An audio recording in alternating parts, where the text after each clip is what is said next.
ఈనాటి ధ్యాన కీర్తన 138వ కీర్తన భాగం.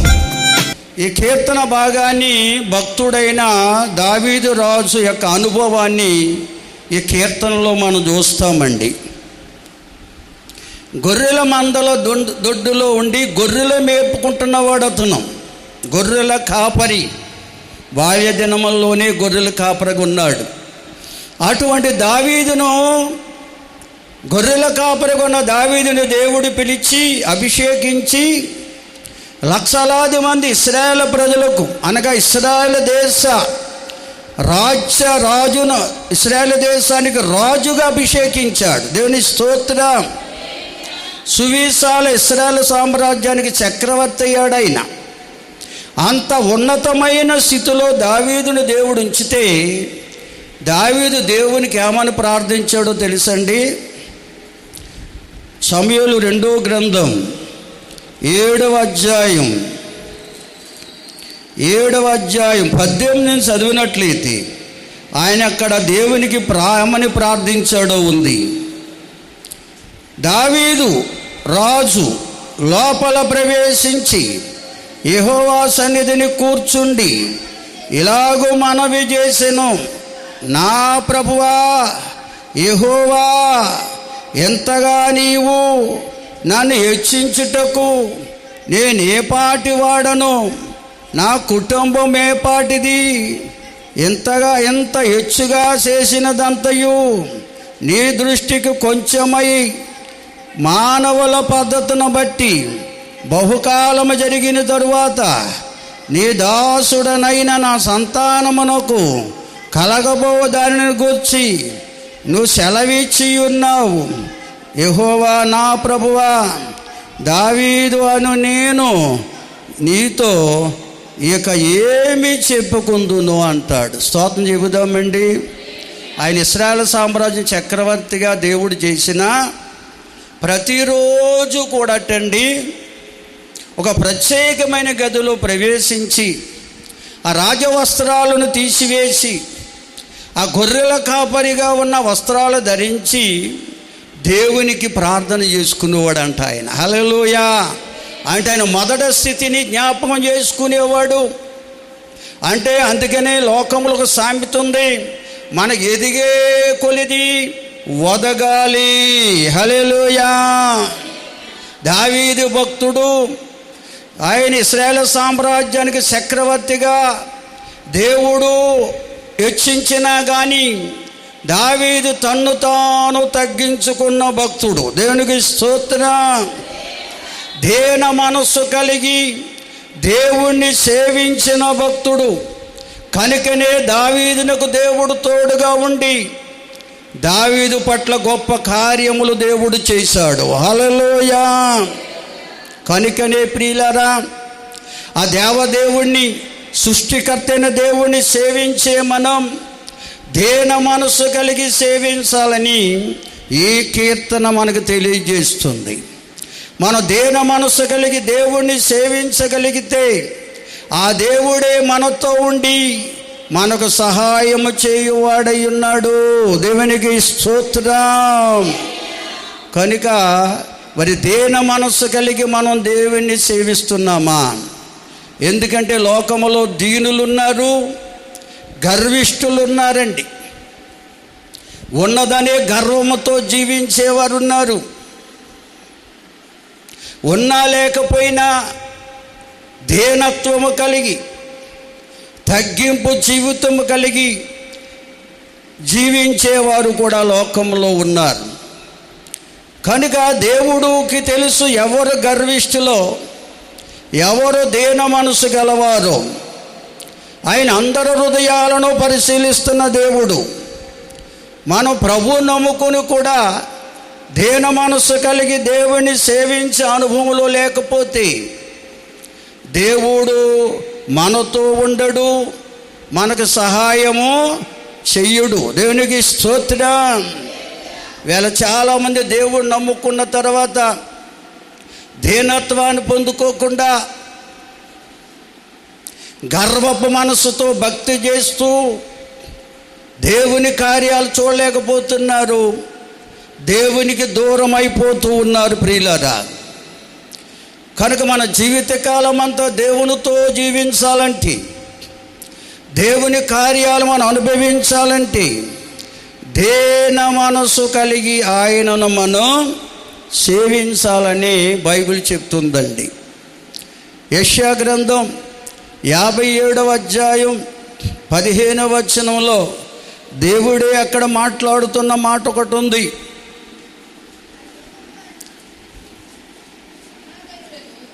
మహాగణుడను మహోన్నతుడను పరిశుద్ధుడును నిత్య నివాసి అయినవాడు ఇలాగు సెలవిచ్చుచున్నాడు, సర్వోన్నతమైన పరిశుద్ధ స్థలములలో నేను నివసించువాడను, అయినను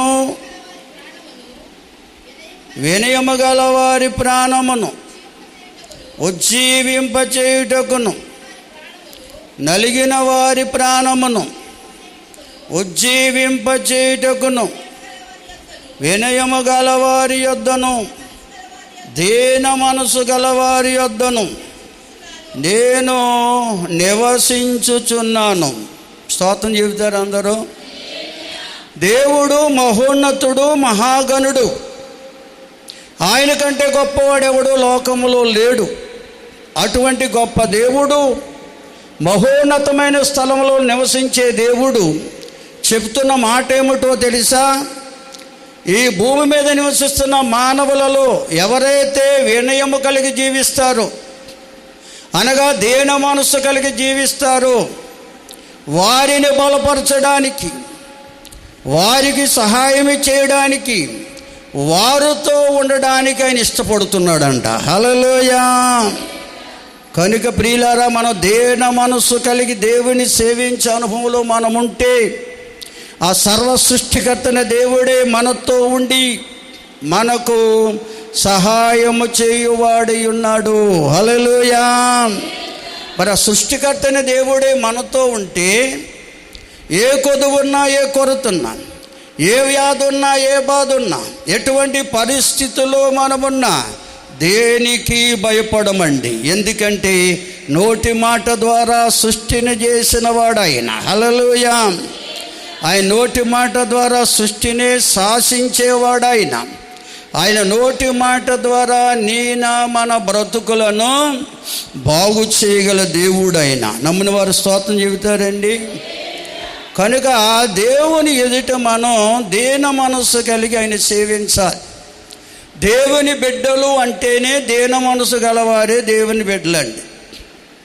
అందుకే ఆత్మ విషయములో దీన మనసు గలవారు ధన్యులట, వారిదే పరలోక రాజ్యం అన్నాడు. దేవుని స్తోత్రం చెల్లించండి అందరూ.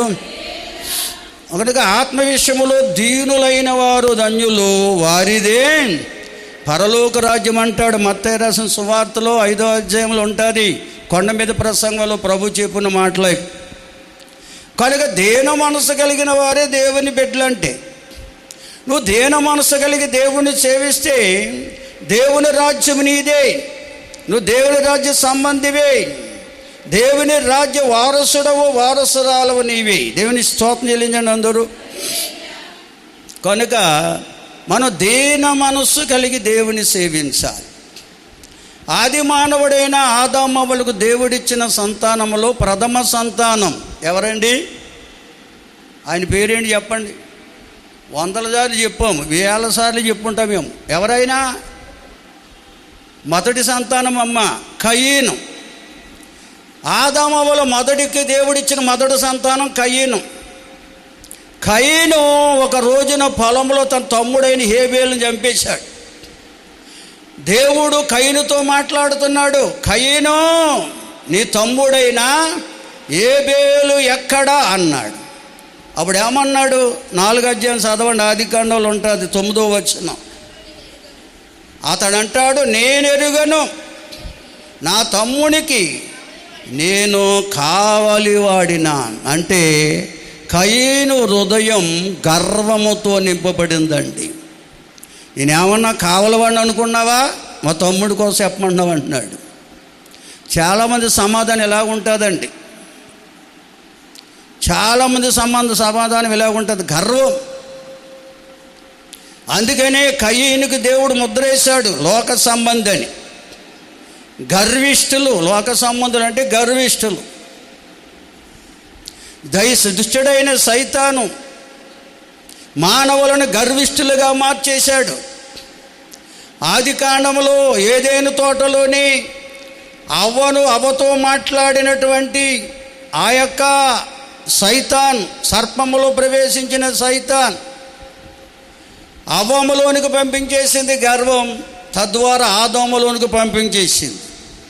ఆ దేవుడే చల్లపూట ఏదైనా తోటలోనికి వచ్చి, ఆదామా నువ్వు ఎక్కడని అడిగితే నీ స్వరాన్ని వినేటప్పటికి నేను భయపడి సిగ్గుతో దిగంబరణ చెట్టు చోటు దాక్కున్నాను అన్నప్పుడు దేవుడు అంటాడు, నేను తినవద్దని వృక్షఫలాన్ని కానీ నువ్వు తిన్నావా అన్నాడు. అయ్యా తిన్నాను అనొచ్చు కదా, దీనుడైతే చెప్పును, దీనత్వం కోల్పోయాడు. ఆ వృక్షఫలం తినగానే గర్వం అనేది వారిలోకి వచ్చేసింది.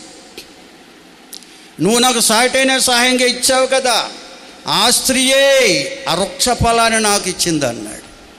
చూసారా ఎంత గర్వమో, దేవుడి మీదే నేరం మోపుతున్నాడు. ఆ స్త్రీని నాకు సాటైన సాయంకి ఇచ్చావు నువ్వు, ఆమె వృక్షఫలాన్ని నాకు ఇచ్చింది, నేరం ఆవిడిది అంటున్నాడు. ఆవిడ నాకు ఇచ్చింది నీది అంటున్నాడు. దేవుని మీదే నేరం మోపుతున్నాడండి. గర్వం వచ్చి పడిపోయింది ఆదాములోకి. అవ్వను కూడా అడిగాడు, ఎందుకు తిన్నావు వృక్షఫలం అన్నాడు. ఆ సర్పమే నన్ను మోసపరిచింది అన్నది, కానీ అయ్యా తప్పు అయిపోయిందని ఒప్పుకోవాలా. దేవుని స్తుతిందామండి. గర్వం అనేది మనలోకి వస్తే మన యొక్క లోపాలన్నీ పాపాలన్నీ ఎదటవారి మీదకి మోపేస్తాం, ఎదటవారిని నిందించేవారిగా మారిపోతాం. ప్రియులారా, ఈ గర్వం అనేది దేవునికి దూరం చేసేది. అందుకే దుష్టుడైన సైతాను ఆ ఇచ్చే భయంకరమైన ఉచ్చు ఏంటంటే గర్వం. ఈ మానవులోనికి గర్వాన్ని పంపించి, ముఖ్యంగా దేవుడు నమ్ముకున్న వాళ్ళు గర్వాన్ని పంపించి దేవునికి దూరం చెయ్యాలని వాడు అనేక ప్రయత్నాలు చేస్తున్నాడు. అందుకనే దేవుని బిడ్డల్లోని గర్వం అనేది ఉండకూడదు. హల్లెలూయా. నీలో ఉన్న గర్వాన్ని తీసివేసేవాడు దేవుడే. అందుకే అహం బ్రహ్మస్య అన్నారు. మనలో ఉన్న అహాన్ని తీసేయగల శక్తి దేవునికే ఉంది. దేవుని బిడ్డలు ఎప్పుడు దేవునికి అప్పగించుకుంటే ఆ దేవుడే మనలో ఉన్న గర్వాన్ని, సాతాను పెట్టిన గర్వాన్ని తీసివేసి దేన మనస్సును ఆయన మనకిస్తాడు. హల్లెలూయా. మానవ హృదయం అందుకనే ఘోరమైన వ్యాధితో ఉందన్నాడు, మోసకరమైందన్నాడు. ఆ ఘోరమైన వ్యాధే గర్వం అనేది. దేవునికి స్తోత్రం చెబుదామండి. కనుక ప్రియులారా, దేవుని ప్రజలు ఎప్పుడూ కూడా దేన మనసుతో దేవుణ్ణి సేవించేవారు ఉండాలి. గర్వం అనేది మనలోకి రాకుండా చూసుకోవాలనగా, ఏదైనా గర్వముతో కూడిన ఆలోచన మనలోకి వస్తే వెంటనే దేవుడికి అప్పగించుకోవాలి. ఆ దేవుడే మన గర్వాన్ని తీసివేస్తాడు. దేవునికి స్తోత్రం. హల్లెలూయా. అందుకే ఆ పూర్వకాలం నుంచి దేవదేవుడు మానవులతో మాట్లాడుతూ వచ్చాడు. ఈ మానవులో ఉన్న గర్వాన్ని తీసివేయాలని, దీన మనస్సును మానవుడికి ఇవ్వాలని, ఆయన సన్నిధిలో సహవాసములో మానవుని నడిపించాలని, ఈ మానవునితో దేవుడు ఉండాలని ఆశించి దేవునికి దూరం అయిపోయిన మానవులతో దేవుడు మాట్లాడుతూ వచ్చాడు. కనుక ఎవరైతే ఆయన మాటలు వింటారో, ఆయన మాటలకు లోబడతారో, ఆయనకు అప్పగించుకుంటారో, వారిలో ఉన్న గర్వాన్ని తీసివేసి దీనత్వాన్ని వారికి ఇస్తున్నాడు ఆయన. స్తోత్రం చెబుదామా. అందుకే పూర్వకాలములో ఉండి నానా సమయాల్లో నానా రీతిలుగా ప్రవక్తల ద్వారా మన పితలతో మాట్లాడిన దేవుడు దినముల అంతమందు కుమారుని ద్వారా మాట్లాడుతున్నాడు అన్నారు. హల్లెలూయా. స్తోత్రం చెప్పండి అమ్మా. చూడండి ప్రియులారా, ఆది కాండంలోనే 11వ అధ్యాయం మొదటి నుంచి కొన్ని వచనాలు చదివితే, నోవహు దినాల్లో దేవుడు జలప్రళయాన్ని పంపించి భూలోక నివాసులందరినీ, సమస్త జీవరాశులు నాశనం చేసిన తరువాత నోవహు కుటుంబము ద్వారా లోకములో సృష్టిని మళ్ళా ప్రారంభించారు. మానవులను విస్తరింపజేశారు. ఆ దేవదేవుడు జలప్రలయం అనంతరం కూడా నోవహు బిడ్డలతో చెప్పారు, మీరు విస్తరించాలి, అభివృద్ధి చెందాలి, భూమిని నిండించాలని దేవుడు చెప్పాడు. అయినా కానీ ఆ దినాల్లో వారు విస్తరించడం ప్రారంభించారు, వారు అభివృద్ధి చెందడం ప్రారంభించారు. కానీ వారందరూ కూడా ఒకే భాష కలిగి ఉన్నారట. ఒకే భాష కలిగి ఉండి వారందరూ ఆలోచన ఏం చేశారంటే, మనందరం ఇక్కడే ఉంటే బాగుంటుంది. దేవుడేమో భూదిగంతముల వరకు చెదిరిపోమన్నాడు, భూమిని నిండించమన్నాడు. వీరేమో ఒకచోటే ఉండిపోవాలని ఆలోచన కలిగి ఉన్నారు. వారికి నిమ్రోద్ అనేవాడు అక్కడ ఒక నాయకుడుగా ఉన్నాడు. వారందరూ కూడా ఆలోచించి, మనం ఇటుకలు తీద్దాం, ఒక గొప్ప గోపురాన్ని కడదాం, ఆకాశం అంటే అంతటి గోపురాన్ని కట్టి ఇక్కడే మనం ఉండిపోదాం అనుకున్నారంట. ఆ 11వ అధ్యాయంలో మాటలు ఉన్నాయండి. అలా ఎప్పుడేదో అనుకుంటున్నారో, హృదయములో తలంపు పుట్టకముందు ఎరిగిన దేవుడు అది గ్రహించి ఆయన భూమి మీదకి దిగి వచ్చాడట. దిగి వచ్చి వారి ఒకే భాష మాట్లాడుకుంటున్న వారందరిలో రకరకాల భాషలు, అనేకమైన భాషల వారిలో పుట్టించి ఒకరి భాష ఒకరు అర్థం కాకుండా చేసేసాడంట. స్తోత్రం చెబుదామండి. కనుక అప్పుడే దేవుడు ఈ భాషలను, అనేకమైన భాషలు ఈ మానవుల్లో దేవుడు కలగజేశాడు. అంతకుముందు ఒకే భాషలో మాట్లాడేవారట ప్రజలందరూ. ఎప్పుడైతే దేవుని ఆజ్ఞను అతిక్రమించడం పట్టారో, దేవుడు చెప్పిన ప్రకారంగా చేయడానికి ఇష్టపడకుండా మనది ఒకే చోట ఉండిపోవాలి, ఆకాశాన్ని అంటే పెద్ద గోపురాన్ని కట్టాలని గర్వముతో కూడిన మనసు వాళ్ళు ఎప్పుడైతే వచ్చిందో, దేవదేవుడు వారందరినీ చెదరగొట్టేశాడు. అనగా వారిలో అనేక మందికి అనేక రకమైన భాషలు వారిలో ఆయన పుట్టించాడు. ఏ భాష మాట్లాడేవారితో వారే కలిసి వెళ్ళిపోయారు. ఒకరి భాష ఒక అర్థం లేకుండా చేసేసాడు దేవుడు. హల్లెలూయా. ఆనాటి నుంచి ఈనాటి వరకు లోకమంతా అనేకమైన భాషలు మాట్లాడేవారు ఈనాడు ఉన్నారండి. అందుకనే మనము తెలుగు మాట్లాడేవారు, వేరే భాష మాట్లాడేవారు ప్రాంతానికి వెళ్తే వారి మాటలు మనకు అర్థం కావు, మన మాటలు వాళ్ళకి అర్థం కావు. మరి ఈ దినాల్లో చాలామంది అనేక రకాల భాషలు నేర్చుకుంటున్నారు కనుక అన్ని ప్రాంతాల్లో చలామణి అయ్యే ఇంగ్లీషు మరీ ముఖ్యంగా నేర్చుకున్నారు కనుక అనేక దేశాలు, అనేక ప్రాంతాలు వెళ్ళగలుగుతున్నారు. విదేశాలకు వెళ్ళిన వాళ్ళని అడగండి, అక్కడ భాష వచ్చేవారికి ఎన్ని తిప్పలు పడతారో వాళ్ళు. కనీసం ఇంగ్లీష్ వచ్చి ఉంటే ఇక్కడ చలామణి అయిపోతారు, ఏ దేశం వెళ్ళినా చలామణి అయిపోతారు. హిందీ వచ్చినా చలామణి అయిపోతారు, కానీ తెలుగు వస్తే చలామణి కారు. దేవుని స్తోత్రం. అందుకని తెలంగాణ, ఆంధ్రప్రదేశ్కి మాత్రమే ఉంది తెలుగు రాష్ట్రాలు అని. మిగతా రాష్ట్రాల్లో తెలుగు అంతగా మాట్లాడేవారు ఉండరు. కనుక ప్రియులారా, వారి గర్వం. అందుకనే అక్కడ స్థలానికి బాబేలు అని పేరు పెట్టారు, చెదరగొట్టబడిన స్థలం. గర్విష్ఠులను దేవుడు చెదరగొడతాడండి. దేవుని స్తోత్రం చెల్లిందాం అందరం. గర్విష్ఠులు దేవుని మాటకు లోబడరు, దేవుడు చెప్పిన ప్రకారంగా నడుచుకోరు. ఓ సోదరి సోదరుడా, నీలో గర్వం ఉంటే దేవుని మాటలు వింటావు కానీ దేవుని మాటలకు లోబడవు. దేవుని మాటలు విని ఆ ప్రకారంగా నడుచుకునే మనసు నీకుండదు. దేనత్వం అనేది ఎప్పుడైతే నీలోకి వస్తుందో, ఆ దేన మనసే దేవునికి లోబడేవారిగా చేస్తారు. ఆ దేన మనసు గలవారే దేవుని వాక్య వింటారు, వాక్య ప్రకారంగా నడుచుకుంటారు, దేవుని యొక్క ఆశీర్వాదాలు పొందుకుంటారు. దేవునికి స్తోత్రం. హల్లెలూయా. కనుక మనం దేన మనసు గలవారమై ఉండాలి. అందుకే ఆనాడు అబ్రాహాముతో దేవుడు అన్నాడు, 17వ అధ్యాయంలో చూస్తే, అబ్రామా, నువ్వు నిందారహితుడివై ఉండాలి, అప్పుడే నా ఆశీర్వాదాన్ని చూస్తావు అన్నాడు. అంటే అర్థం ఏమిటంటే ప్రియులారా, అబ్రాహామును దేవుడు పిలిచిన తర్వాత చాలా సంవత్సరాలు దేవుణ్ణి నమ్మకముగా వెంబడించాడు.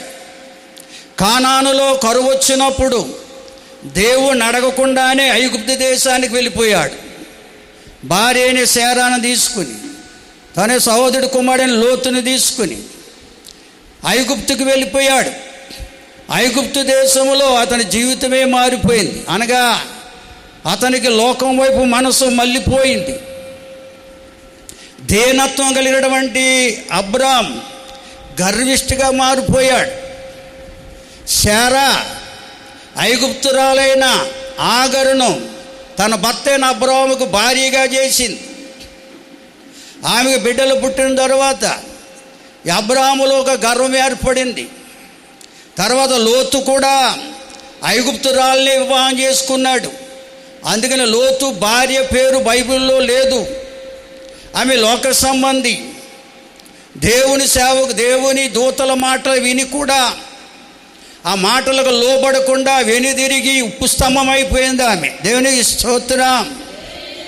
ఐగుప్తురాలు కనుక ప్రియులారా గమనించాలి, నిందారహితుడివై ఉండమంటే అర్థం ఏంటో తెలుసా? నీవు దేన మనసు కలిగి ఉండాలి. దేన మనసు గలవారు ఎప్పుడూ కూడా దేవుణ్ణి ఆశ్రయిస్తారు, దేవుని మాటకే లోబడతారు, దైవ సన్నిధిని సహవాసాన్ని కలిగి జీవిస్తారు. లోక సంబంధమైన మాలిన్యం అనేది వారిలోకి రానే రాదు. హల్లెలూయా. బిగ్గరగా దేవుని స్తోత్రం చెల్లించండి. అందరూ బిగ్గరగా దేవుని స్తుతిందామా. ఇంకా మనం చూస్తే దానియేలు గ్రంథంలో బబులోను రాజు నెబుకద్నెజరు కొరకు రాయబడింది. నెబుకద్నెజరును దేవుడు గద్దించాడు. ఒకసారి దర్శనమిచ్చి మరి గద్దించాడు. దర్శన భావాన్ని దానియేలు ద్వారా దేవుడు తెలియపరిచినా కానీ ఈ నెబుకద్నెజరు గర్వం పోలేదు. నెబుకద్నెజరు దేవుడికి అప్పగించుకోలేదు కనుక గర్వము తనలోనే ఉంది. అతడు తన యొక్క మిద్దె మీద నడుచుకుంటూ వెళుతూ తన సువేశాల సామ్రాజ్యాన్ని చూసి, ఆ భవంతులను చూసి, నా బాహుబలం, నా తెలివి, నా బలం వల్ల ఇంత సామ్రాజ్యాన్ని నేను సంపాదించాను, ఇటువంటి కట్టడాలు కట్టగలిగానని మనసులో అనుకుంటుండగానే దేవదేవుడు అతనిని నా రాజ్యములోంచి తరిమి వేసేలా చేశాడు. హల్లెలూయా. ఎవరైతే ఆయనకు భయపడ్డారో వారు నెబుకద్నెజరు రాజ్యములోంచి తరిమి వేశారు. నెబుకద్నెజరు పశువులతో కలిసి 7 సంవత్సరాలు గడ్డి మేశాడు. హల్లెలూయా. 7 సంవత్సరాలు గడ్డి మేశాడు. తర్వాత అతను మానవ బుద్ధి వచ్చిందంట. అనగా మంచి మనసు ఆయనలోకి వచ్చిందంట. అయ్యో అక్కడ అంటాడు. అందుకనే 4వ అధ్యాయం చదవండి ఒకసారి. దానియేలు గ్రంథం 36వ వచనం చదవండి త్వరగా. హల్లెలూయా. పశువు మనసు వచ్చేసింది. 7 సంవత్సరాలు పశువులతో గడ్డి మేసిన తర్వాత మళ్ళా మానవ బుద్ధిని ఇచ్చాడు ఆయనకి. తన రాజ్యాన్ని మరలా ఇచ్చేశాడు. తన కింద అధికారులందరినీ ఇచ్చాడు. అప్పుడు నెబుకద్నెజరు దేవునికి ప్రార్థన చేశాడు. హల్లెలూయా. ఎవరైతే గర్వముగా నటిస్తారో వారిని దేవుడు అణిచివేస్తాడని. హల్లెలూయా. హల్లెలూయా. బిగ్గరగా స్తోత్రం చెల్లించండి అందరూ. కనుక ప్రియులారా, దేవుని ప్రజలమైన మనం దేన మనస్సు కలిగి దేవుణ్ణి సేవించాలి. దేన మనస్సు కలిగి దేవుని సేవిస్తేనే దీవించబడతాం. దేవుడు మనతో ఉంటాడు, మనకు సహాయం చేస్తాడు. గర్వపు మనసు మనలోకి వస్తే దేవుడు మనతో ఉండడు. హల్లెలూయా. దేవుని కార్యాలు ఎన్నటికీ చూడలేం. చాలామందిలో గర్వం ఉంటుంది. నాకు అన్నీ తెలుసనే గర్వం. నేను పాడగలను, ప్రార్థించగలను, వాక్యం చదవగలను, చెప్పగలను, ఎన్నెన్ని ఆలోచనలండి. కనుక పాటలు ఇచ్చేవాడు దేవుడేనండి, ప్రార్థన నేర్పించేవాడు దేవుడేనండి. మన నోట ఆయన మాటలు ఉంచేవాడు దేవుడేనండి. కనుక దేవుని సహాయం లేకుండా మనం ఎవరమో ఏమీయూ చేయలేము. ప్రార్థన చేయలేము, పాటలు పాడలేము, వాక్యం చెప్పలేము, వాక్యం చదవలేము. ప్రతి దాని ఎదుట దేవుని హస్తం ఉంది. కనుక మనం గర్వపడవలసిన పని లేదు. హల్లెలూయా. దేవుని సహాయం లేకుండా మనం ఎవరో మనం ఏమీయూ చెయ్యలేమనే మనసు మనలోకి రావాలి. అదే దీన మనసు అంటే. అది మన పితరుడైన అబ్రహాములో ఉంది కనుక ఆయన దీవించబడ్డాడు. అందుకే దేవుడు చెప్పాడు గలతీ పత్రికలో, పౌలు భక్తుడు జ్ఞాపం చేస్తాడు మరలా సంఘానికి. 3వ అధ్యాయం 6 నుంచి చదవండి త్వరలో. ఏంటి విశ్వాసం? దేవుని సహాయం లేకుండా మనం ఏమీయూ చెయ్యలేము. దేవుడు ఆయుష్నివ్వకుండా, ఆయుష్ ఇచ్చి ఆరోగ్యం ఇవ్వకుండా లోకములో మనం ఏ పని చేయలేం. ఉద్యోగం చేయలేం, వ్యాపారం చేయలేం, వ్యవసాయం చేయలేం, ఏ పని చేయలేం. ఆయన ఇచ్చే ఆయుష్ ఆరోగ్యాన్ని బట్టి లోకంలో మనం ఏమైనా చేయగలుగుతున్నాం. దేవుని బిడ్డలమైన మనము ఆ దేవుడికి ప్రార్థించాలన్నా, పాటలతో ఆనందించాలన్నా, ఆయన వాక్యమును చదవాలన్నా, వినాలన్నా, చెప్పాలన్నా అది దేవుని సహాయం వల్లే సాధ్యం అనే విశ్వాసం మనం కలిగి ఉండాలి. అటువంటి విశ్వాసం ఎవరైతే కలిగి ఉంటారో వారే దీనులండి, వారే దీన మనసు గలవారండి. స్తోత్రం చెబుతారా అందరూ? బిగ్గరగా దేవుని స్తుతిస్తారా? హల్లెలూయా, హల్లెలూయా. అటువంటి దీన మనసు మనం కలిగి ఉండాలి. ప్రియులారా గమనించాలి. పాడాలనే ఆసక్తి, ప్రార్థించాలనే ఆసక్తి, వాక్యం చదవాలనే ఆసక్తి, వాక్యం చెప్పాలనే ఆసక్తి మనకుంటే దేవుడే మనతో ఉండి నేర్పిస్తాడండి. ఇప్పటికి కూడా ఆ మాట మర్చిపోలేదు సోదరుడు. నేను కొత్తగా సేవకు వచ్చిన దినాలవి.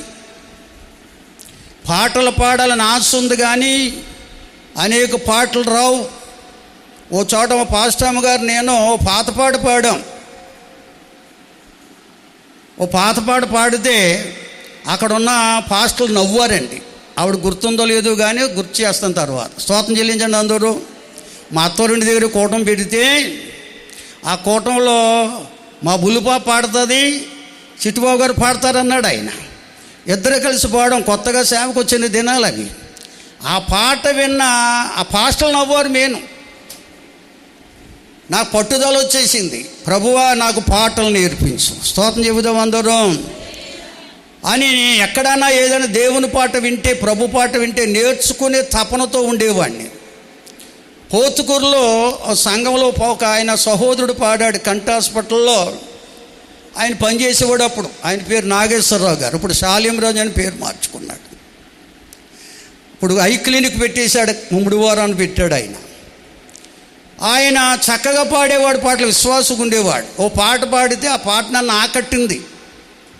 ఆ పాట నేర్చుకుందామని నేను చాలామందిని అడిగాను. సేవకులు కూడా నవ్వారు కానీ వారి పాట నాకు ఇవ్వలేదు, వారు పాడి నాకు నేర్పించలేదు. నేను పనుగొట్టుకుని ఆ సోదరుడి ఇంటికి వెళ్ళిపోయాను. ఆ వేళ అతను ఇంకా వెళ్ళలేదు, డ్యూటీకి వెళ్ళలేదు. ఐ క్లినిక్లో పనిచేసేవాడు, అంబాజీపేటలో పనిచేసేవాడు ఆయన. ప్రొద్దుటే వెళ్ళిపోయాను నేను.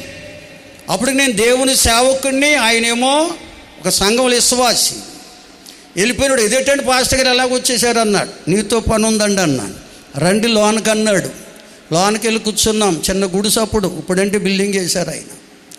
ఆ కూర్చున్నప్పుడు ఏంటంటే ఎలాగ వచ్చేసారంటే, మీరు ఆ రోజు పాడారు కదా పలానా చోట, ఆ మంగళ దయామణి గారి ఇంటికాడ పాడాం మీరు. ఆ దయామణి గారి ఇంటికాడ పాడిన పాట, ఆ పోతుకూరులో పాడిన పాట నాకు కావాలి, ఆ పాట నాకు రాసివ్వాలి, పాడి వినిపించాలన్నాడు. ఆశ్చర్యపోయాడండి, ఆశ్చర్యపోయాడు. మీరు పాస్టర్ గారు ఏమిటి ఎంత తపన అన్నాడు. నేర్చుకునే ఆశ నాలో ఉంది, నేర్పిస్తారా అన్నాను. రాశాడు. పదే పాడి 10 సార్లు పాడి నాకు పాడే వరకు కూడా అతడు నన్ను విడిచిపెట్టి వెళ్ళలేదు. ఇప్పటికి అంటాడు కనపడ్డగాడల్లా, మీలాంటి ఆసక్తి గలవారిని దేవుడు ఇచ్చిస్తాడు. స్తోత్రం చెబుదాం అందరూ. ఆశ గల వారిని దేవుడు తృప్తిపరుస్తాడు. నేను సేవకుని కదా, విశ్వాస దగ్గర నేర్చుకోవడం ఏంటి అని ఆలోచన నాకు ఉండేది కాదు. నేను ఆశపడ్డానంటే నేర్చుకోవడానికి పరుగులు తీసేవాడిని. దేవుని వాక్యం ఎన్నో రాష్ట్రాలు తిరిగేసాను వాక్యం నేర్చుకోవడానికి. చివరికి ఆయన పాదాల వద్ద కనిపెడితే దేవుడే నాకు నేర్పించాడు. స్తోత్రం చెల్లిందాం అందరూ. బిగ్గరగా స్తోత్రం చెల్లించండి. హల్లెలూయా. కనుక ఆశ ఉండాలి, దేవుణ్ణి కొరకు పాడాలని. ఆశ ఉండాలి, దేవునికి ప్రార్థన చేయాలని. దేవుని వాక్యం చదవాలని ఆశ నీలో ఉండాలి. దేవుని కొరకు ఆయన మాటలు, దేవుని మాటలు అనేకమంది చెప్పాలని ఆశ ఉంటే దేవుడే మనతో ఉండి నేర్పిస్తాడండి. బిగ్గరగా స్తోత్రం చెబుతారండి.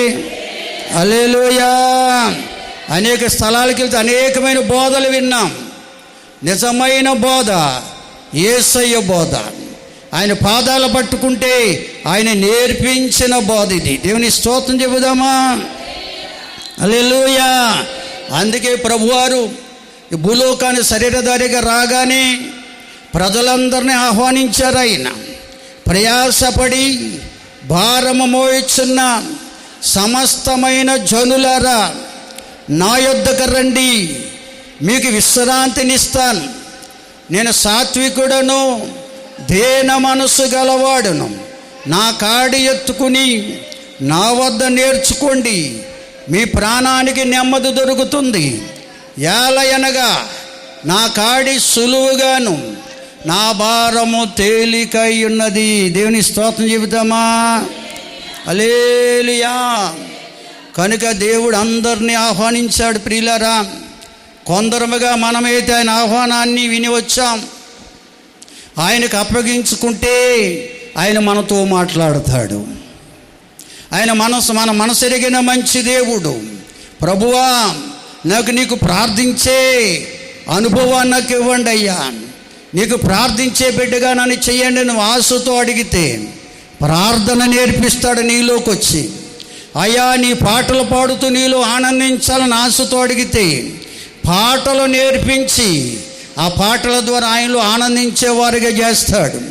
ప్రభువా, నీ వాక్యమును చదవాలని ఆయన ఆశ నీకుంటే చదువులేని నీకు జ్ఞానమునిచ్చి చదివేవారిగా చేస్తాడు. హల్లెలూయా. బైబిల్లో ఉంది, విద్య లేని పామరులను కూడా పండితులుగా చేశాడండి. ఆమోస్ అనే ఒక ప్రవక్త, అతను మందలు మేపుకునేవాడు, పశువులను మేపుకునేవాడట. పశువులు మేపుకుంటూ ఆ మేడి చెట్ల కింద ఉండి ఆ మేడి పూలు తీసుకుని ఆడుకునేవాడటే. దేవుడు మాట్లాడాడు అతనితో. అతని మనసులో ఉంది, దేవా, నీ మాటలు నేను అనేక మందికి చెప్పాలని ఉందయ్యా అని మనసుతో ప్రార్థించుకునేవాడంట. ఆయన చదువురాడు, విద్య లేని పామరుడు. ఆయన ఒకరోజు దేవుడు మాట్లాడి, ఇదిగో నీ నోట నా మాటలు ఉంచాను, వెళ్ళమన్నాడు. హల్లెలూయా. ఆమోసు గొప్ప ప్రవక్త అయిపోయాడు. దేవుని స్తుతించామా. ఆయన ఆశగును వాడిని తృప్తిపరిచే దేవుడండి. బైబిల్ గ్రంథములు ఎన్నో చరిత్రలు ఉన్నాయి. అందుకనే ప్రభువైన యేసుక్రీస్తు వారు మనల్ని ప్రేమించి ఆయన వద్దకు రమ్మని ఆహ్వానించాడు. వచ్చిన మనం ఆయనకు అప్పగించుకునే వారమైతే ఆయన మనకు నేర్పిస్తాడు. నీవు పాటలు పాడాలనుకుంటున్నావా, పాటలు నేర్పిస్తాడు. ప్రార్థన చేయాలని ఆశ నీకుందా, ప్రార్థన నేర్పిస్తాడు. వాక్యం చదవాలని ఆశ నీకుంటే వాక్యం చదివే జ్ఞానం ఇస్తాడు. ఆయన వాక్యమును అనేకులకు ప్రకటించాలని మనసు నీకుంటే ప్రకటించేవాడిగా నేను చేస్తాడు, ప్రకటించేదానిగా నేను చేస్తాడు. అందరూ స్తోత్రం చెల్లించండి. అందరూ మనసు ఉండాలండి. అదే దీన మనసు అంటే. అదే దీన మనసు అంటే. దీనికి డిగ్రీలు అక్కర్లేదండి, డిగ్రీలు అక్కర్లేదు. వేళ బైబిల్ ట్రైనింగ్కి వెళ్ళి ఎన్ని డిగ్రీలు పొందినా వారు థియాలజీ నేర్చుకోవచ్చు, కానీ దేవునికి ఇష్టమైన బోధ వారు బోధించలేరు. అందుకనే మళ్ళీ వారు ప్రాక్టికల్ ట్రైనింగ్ కావాలి, ప్రభుకు అప్పగించుకోవాలి. మరొక సీనియర్ దైవ శాఖల వద్ద పరిచర్య చేయడం ప్రారంభిస్తారు. వాళ్ళు దేవునికి అప్పగించుకోకుండా, దేవుని ఎదుట మనం దేన మనసు కలిగి కనిపెట్టకుండా దేవుడు మనతో ఉండి నడిపించడు. దేవునికి స్తోత్రం. బిగ్గరగా స్తోత్రం చెల్లించండి అందరూ. అందుకని ప్రియులరా, దీన మనసు గలవారమై ఉండాలంటే ప్రభు మాటలు మనం వినాలి. ప్రభుయే దీన మనసు గలవాడు. ఆయన చెప్పాడు, నేను సాత్వికుడను, దీన మనసు గలవాడను. సాత్వికమన్నా దీన మనసు అన్నా తగ్గింపు జీవితాన్ని చూపిస్తుంది. ప్రియులరా, అటువంటి మనసు మన యేసయ్యదు. యేసు మనసు మనం పొందాలంటే యేసయ్యకు మనం అప్పగించుకుంటే ఆయన మనతో మాట్లాడడం ప్రారంభిస్తాడు. ఆయన మాటలే మనలో ఉన్న గర్వాన్ని తొలగించి దీన మనసు గలవారిగా మార్చేస్తాయి. దేవుని స్తోత్రం చెబుదామండి. హల్లెలూయా, హల్లెలూయా. ఎందుకంటే ఫిలిప్పీయులకు రాసిన పత్రికలో 2వ అధ్యాయంలో ఆయన మనస్సు ఎటువంటిదో రాయబడింది ప్రియులారా. 5వ వచనం నుంచి చదవండి దయతో. ఆయన సర్వ సృష్టికర్తన దేవుడై ఉండి సమస్త మానవాళ్ళలో ఉన్న గర్వాన్ని తీర్చివేయడం కొరకు ఆయన పరలోక వైభవాన్ని విడిచిపెట్టి దీనుడుగా భూలోకానికి దిగి వచ్చాడండి. ఎందుకో తెలుసా?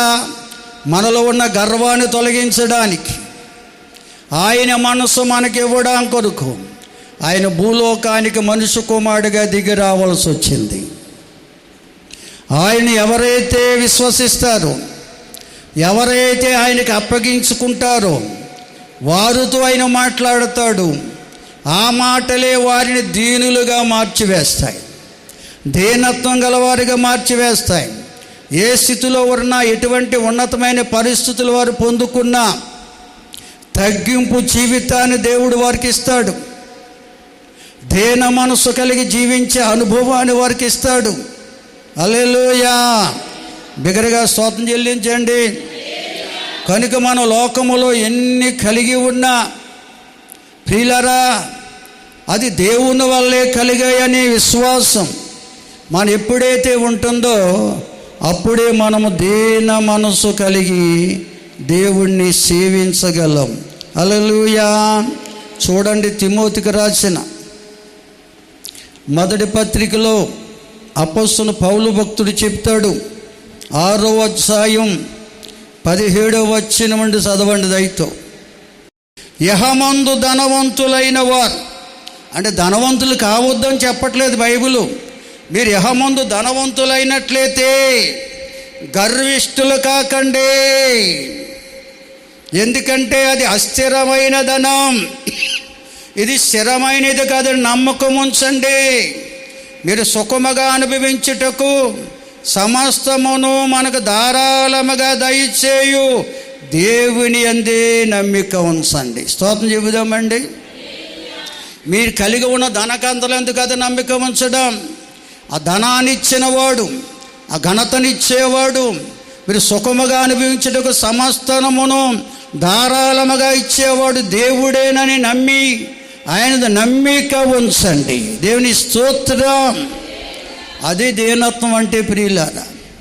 చాలామంది ధనం కలిగినప్పటికీ, కొన్ని ఆస్తిపాసులు వచ్చేటప్పటికీ గర్విష్ఠులైపోయి ఇంక దేవుడికి దూరం అయిపోతున్నారు. దేవుని బిడ్డలు ఎప్పుడు దేవునందు విశ్వాసం ఉంచాలి. ఏమీ లేని నాకు అన్నీ ఇచ్చే దేవుడైన ఈరోజు నాకు ధనం వచ్చిందంటే, ఘనత వచ్చిందంటే, నేను ఒక స్థితిలో నేను ఉన్నానంటే కేవలం ఆయన కృప వల్లనే అని నమ్మకం ఉండాలి. హల్లెలూయా. పౌలు భక్తుడు అంటాడు, నేనేమై ఉన్నానో అది కేవలం దేవుని కృప వల్లనై ఉన్నాను. ప్రియులారా, ఈ అనుభవం మనలో ఉండాలి. పాటలు పాడితే సరిపోదు, మాటలు చెప్తే సరిపోదు. ఈ అనుభవం నీలో నాలో ఉండాలని వాక్యం చెప్తుంది. కనుక లోకములో నువ్వు ధనవంతులు కావచ్చు, నీకు కావలసినవన్నీ కూడా దేవుడు ధారాళంగా ఇచ్చి ఉండవచ్చు. వాటిని చూసుకుని గర్వపడవద్దు. అది అస్థిరమైన ధనం. స్థిరమైన వాడు దేవుడు ఒక్కడే. అది నీకు ఇచ్చినవాడు దేవుడే. కనుక దేవుని మీద నమ్మకం ఉంచాలి. అప్పుడే దీన మనసు నీలోకి వస్తుంది. అప్పుడే నువ్వు జీవాన్ని సంపాదించుకుంటావు, నిత్య జీవాన్ని పొందుకుంటావని, వాస్తవమైన జీవంలో నడుచుకుంటావని లేఖనాలు తెలియజేస్తున్నాయండి. కాబట్టి ప్రియులారా, మనం కలిగి ఉన్నవన్నీ దేవుని వల్లే కలిగాయనే విశ్వాసం దేవుని బిడ్డలు కలిగి ఉండాలి. హల్లెలూయా. నువ్వు లేమిలో ఉన్నావా? నేను లేములో ఉంచేవాడు కాదు ఆయన. నువ్వు కలిమి కలిగి ఉన్నావా? కలిమిని చూసి గర్వపడొద్దు. ఆ ఇచ్చిన దేవుళ్ళు ఆనందించమంటున్నాడు. దేవుని స్తోత్రం. లేదనే విచారం ఉండకూడదు, ఉన్నదనే గర్వం కూడా మనలోకి రాకూడదు. ఎందుకంటే ఏమీ లేని స్థితిలో ఉన్న నన్ను అన్నీ ఉన్నవారిగా చేసేవాడు దేవుడనని విశ్వాసం ఉంచాలి. నాకు ఈ స్థితిలో అన్నీ కలిగి ఉన్నానంటే కారణం దేవుడేనని దేవుని మీద విశ్వాసం ఉంచాలి. ప్రతి దానికి కారణభూతుడు దేవుడే. హల్లెలూయా. ఈ విశ్వాసం ఎవరిలో ఉంటుందో వారే దీనత్వము కలిగి దేవుని సేవించేవారని బైబిల్ గ్రంథం తేటగా బోధిస్తుందండి. హల్లెలూయా. అపోస్తలుల కార్యాల్లో 8వ అధ్యాయంలో ఒక భక్తుడు ఉన్నాడు. అతడు దైవ చిత్తానికి లోబడాలని, దేవుని సన్నిధిలో దేవుని బిడ్డగా ఉండాలని, దేవుడే నాకు తోడుగుని నడిపించిన ఆశతో దేవుని మాటల కొరకు అనేక ప్రాంతాలు తిరిగాడట. చివరికి యెరూషలేము వెళ్ళాడట. ఐతోపియా దేశ ధనాగార మంత్రి ఆయన 100 మైళ్ళు దూరం ప్రయాణమే వెళ్ళేవాడట దేవుని మాటలు వినడానికి. ఒకరోజు దేవుని మాటలు విన్నాడు. ఆ ప్రవచనం అతని హృదయాన్ని తాకింది. ఎవరైనా ప్రవక్త తన కోసం రాసుకున్నాడా, మరి ఎవరి కోసమని చెప్పాడని తరచూ అదే ప్రవచనాన్ని చదువుతూ రథం మీద వెళ్ళిపోతున్నాడట. ఆ ప్రవచనాసారం ఆయనకు అర్థం కావట్లా. ఆ సమీప ప్రాంతంలో సమరయ పట్టణంలో ఫిలిప్పు అనే భక్తుడు ఉన్నాడు, సువార్త ప్రకటిస్తున్నాడు.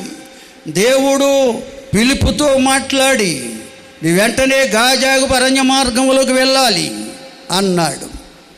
ఫిలిప్పు గాజాగు అరణ్య మార్గం వెళ్ళేటప్పుడు ఒక రథం వెళ్ళిపోతుంది. రథం ఎదుట నిలబడ్డాడు ఈయన. నపుంసకుడు రథాన్ని ఆపు చేయగానే రథంలో ఉన్న నపుంసకుడితో ఫిలిప్పు గారు మాట్లాడుతున్నాడు. నువ్వు చదువుతున్నది నీకేమైనా అర్థమవుతుందా అన్నాడు. ఎవరైనా నాకు త్రోవ చూపకపోతే నాకేం అర్థమవుతుంది అన్నాడు. నేను చెప్తానన్నప్పుడు రథం ఎక్కించుకున్నాడు నపుంసకుడు ఈ యొక్క ఫిలిప్పు గారిని. రథం మీద కూర్చున్న ఫిలిప్పు అనే భక్తుడు ఆ ప్రవచనాసారమైన యేసుక్రీస్తుని గూర్చి సువార్తను అందించాడండి. దేవునికి స్తోత్రం. ఆయన ఎంత దీన మనసు గలవాడు, ఈ మానవాళి కొరకు ఎంతగా తగ్గించుకున్నాడు, శిలువ మరణం పొందినంతగా ఎంతగా తగ్గించుకున్నాడో, ఆయన మరణ పునరుద్ధానాలను ఎప్పుడైతే వివరించాడో ఆ నపుంసకుడు ప్రియులారా తన్ను తాను ప్రభువైన యేసుక్రీస్తుకి అప్పగించుకున్నాడండి. అయ్యా నేను దేవునితో జీవించాలి, దేవుడు నాతో ఉండాలి, దేవుడే నన్ను నడిపించాలంటే ఏం చేయాలని అడిగాడు. నువ్వు నమ్మి నీటి బాప్తిసం పొందైన మార్గంలోకి వస్తే, ఆయనకి నువ్వు అప్పగించుకుంటే ఆయన నీతో ఉంటాడు, నీతో ఉండి ఆయన నడిపిస్తాడని చెప్పగానే నీళ్లు దొరికే స్థలం కొరకు ఎదురు చూశాడంట. ఆ స్థలం రానే వచ్చింది. అయ్యా ఇగో నీళ్ళు, నాకు బాప్తిసపడానికి ఆటంకం ఏమిటన్నప్పుడు ఇద్దరు రథం దిగారు. మళ్ళీ అడిగాడు ఫిలిప్పు గారు, నీ పూర్ణ హృదయముతో ప్రభువైన యేసుక్రీస్తునందు విశ్వాసం ఉంచుతున్నావా అని అడుగుతున్నాడు. పూర్తిగా నమ్ముతున్నావా ప్రభుని అన్నాడు. నమ్ముచున్నాను అన్నప్పుడు ఇద్దరు నీళ్ళలో దిగారు. ఫిలిప్పు గారు ఆయనకి బాప్తిసం ఇచ్చివగానే ప్రియులారా ఆ నపుంసకుడికి కలిగిన ఆనందం అవధులు లేవట. 8వ అధ్యాయం చదవండి, దయతో 32 నుంచి చదవండి త్వరగా. నీటిలో బాప్తిసం పొందాడు. వెంటనే చూడండి ప్రియులారా 39 చదవండి. వారు నీళ్ళలో నుండి వెడలి వచ్చినప్పుడు ప్రభు ఆత్మ పిలుపును కొనుపోబోయెను. నపుంసకుడు సంతోషించుచు తన త్రోవను వెళ్ళెను. హల్లెలూయా. ఐథియోపియా దేశ ధనాగార మంత్రిగా ఉన్నటువంటి నపుంసకుడు, మన హృదయం ఎప్పుడూ గర్వంతోనే ఉండేదండి. ఆ గర్వంతో ఉన్నంతకాలము ఎప్పుడు ఇంత సంతోషాన్ని ఏనాడు అనుభవించలేదటండి. ఎప్పుడైతే ప్రభువైన యేసుక్రీస్తుని హృదయంలోకి చేర్చుకున్నాడో, క్రీస్తు మనసును ఎప్పుడైతే సంపాదించుకున్నాడో, ఎన్నడూ అనుభవించలేని సంతోషం ఈ నపుంసకుడు పొందుకున్నాడట. హల్లెలూయా. కనుక ఆయనకి నిత్యము యేసే కనపడుతున్నాడు. యేసు మాదిరికర జీవితమే కనపడుతుంది. యేసు మాదిరికర జీవితాన్ని కలిగి జీవించాడండి నపుంసకుడు. హల్లెలూయా. కాబట్టి ప్రియులారా, నమ్మి బాప్తిస్మం పొందిన మనం ఆ ప్రభువైన యేసుక్రీస్తుకు అప్పగించుకున్నట్లయితే ఆయన మనస్సు మనకిస్తాడు. ఆ దేన మనస్సుతో మనల్ని నింపుతాడు. మనం ఏ స్థితిలో ఉన్నా, ఏ పరిస్థితి కలిగి ఉన్నా ప్రభువులో ఆనందించేవారుగానే మనం ఉంటాం. హల్లెలూయా. ప్రభు యొక్క సన్నిధిని, సహవాసాన్ని మనం కలిగి ఉంటాం. అందుకనే పేతురు భక్తుడు రాసిన మొదటి పత్రికలో 5వ అధ్యాయం 5-6 వచనాలు ఈ మాట చెప్పాడు. దేన మనసు ఎప్పుడైతే మనలోకి వస్తుందో దేవుడు తన కృపతో మనల్ని నడిపిస్తాడండి. ఆయన కృపతో నడిపిస్తున్నప్పుడు లోకానందం వైపు అరులు చూడడం కానీ దేవునిలో ఆనందించడానికి ఇష్టపడతాం. అందుకే పౌలు గారు అంటాడు, ఎల్లప్పుడూ ప్రభునందు ఆనందించండి, మరలా చెప్పుదని ఆనందించండి, మీ సహనమును సకల జనులకు తెలియబడనివ్వండి. దేవుడు మీకు సమీపంగా ఉన్నాడు. దేని కొరకు చింతించవద్దు, ప్రార్థన చేయండి, విజ్ఞాపన చేయండి, కృతజ్ఞత పూర్వక విన్నపాలు మీ దేవునికి తెలియబడనివ్వండి. అప్పుడు లోక జ్ఞానమును కంటే మించిన దేవుని సమాధానం మీ హృదయాలకు తలంపులకు కావలి ఉంటుంది. హల్లెలూయా. ఈ అనుభవాన్ని కడవరి దినాల్లో మనం కలిగి ఉండాలని పరిశుద్ధాత్మ దేవుడు తెలియజేస్తున్నాడు. భక్తుడైన దావీదు రాజుగా ఉన్నా కానీ దీనుడిగా దేవదేవుని సేవించాడండి. దేన మనసు కలిగి దేవుని సేవించాడు. కనుకనే ఆ దేవదేవుడు దావీదుతో ఉన్నాడు.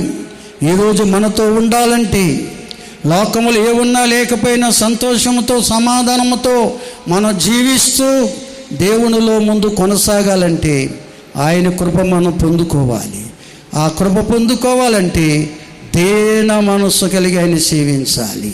ఈ అనుభవం నాకు కావాలి ప్రభువా అని ఆశ నీకుంటే ఉన్నపాటిని ఉన్న చోటిని లేచి నిలబడండి.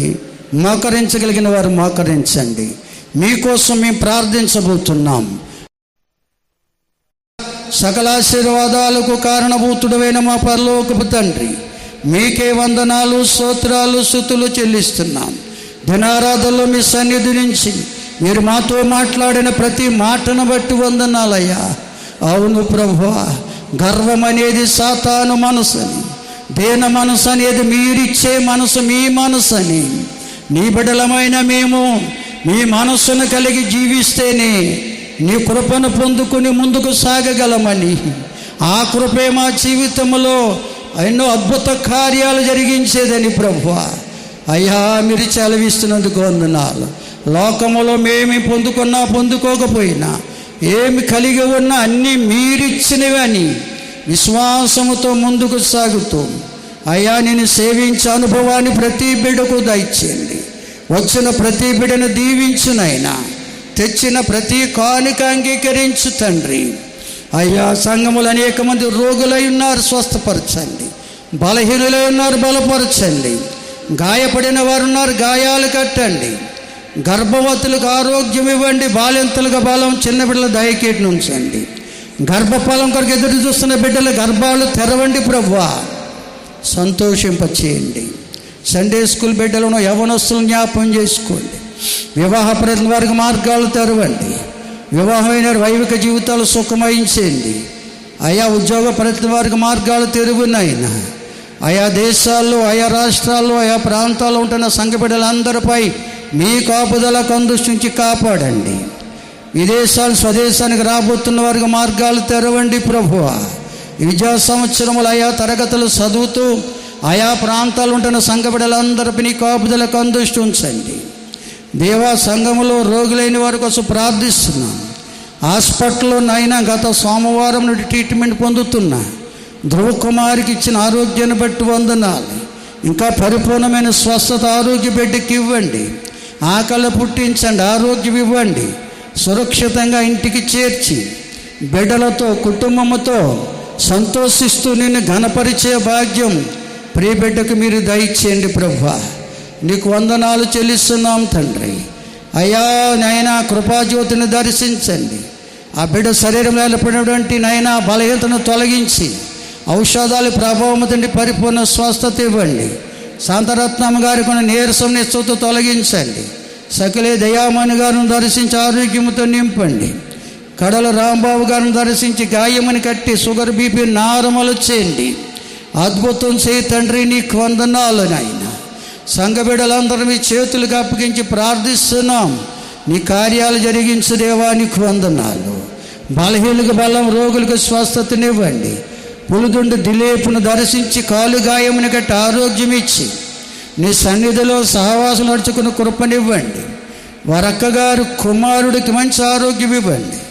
ఇగో నీ ప్రియ బిడ్డలందరినీ పేరు పేరును దీవించమని, వివాహం కావాల్సిన బిడ్డలు మార్గాలు తెరిచి కార్యాలు జరిగించమని, ప్రతి కుటుంబంలో ఉన్న కొదువా కొరతని మహిమలో తీర్చమని, తొలకరి పంట కొరకు ప్రయాసపడుతూ అయా నారుమళ్ళు వేసి నాయన వరి నాట్లు వేయడానికి సిద్ధపడుతున్నటువంటి ప్రియ సంఘ బిడ్డలందరినీ జ్ఞాపకం చేసుకుని నీ కృపలో వారందరినీ వారి కష్టార్జితాన్ని దీవించమని వేడుకుంటూ ఉన్నాం. నీ బిడ్డలందరినీ దీవించినైనా సంఘ బిడ్డల కుటుంబాల్లో కొదువులు తీర్చండి, కొరతలు తీర్చండి, సర్వ సమృద్ధిని అనుగ్రహించండి. ఆయురారోగ్యాలతో నింపునైనా నీకు వందనాలు చెల్లిస్తున్నాం. కృప చూపించు తండ్రి, సహాయం చేయండి. మా గ్రామ ప్రజలను, పరిసర ప్రాంత ప్రజలను, రాష్ట్ర దేశ ప్రజలను, నాయకులను దీవించండి. యుద్ధ వాతావరణం అణిచివేయనైనా విజృంభిస్తున్న వైరస్ను అణిచివేయమని వేడుకుంటున్నాను. కృప చూపించు తండ్రి. ప్రియ బిడ్డలందరినీ దీవించమని, సహాయం చేయమని యేసు ఉన్నత నామములో అడిగి వేడుకొనుచున్నాము తండ్రి. ఆమేన్. మన తండ్రి అయిన దేవుని ప్రేమ, కుమారుడైన యేసుక్రీస్తు వారి దివ్య కృప, పరిశుద్ధాత్మ దేవుని సన్నిధి సమాధానం కూడిన మనకును మన కుటుంబాలకును ప్రభువైన యేసుక్రీస్తుని ప్రేమిస్తున్న సకల ప్రజలకు సదాకాలం దేవుని కృపా సమాధానం తోడుగా ఉండి నడిపించునుగాక. ఆమేన్. యేసు రక్తమే జయం, ప్రభు యేసు రక్తమే జయం. యేసు నామానికి సంపూర్ణ విజయం కలుగునుగాక. ఆమేన్. ఆమేన్. అందరికీ వందనాలు. సెలవు.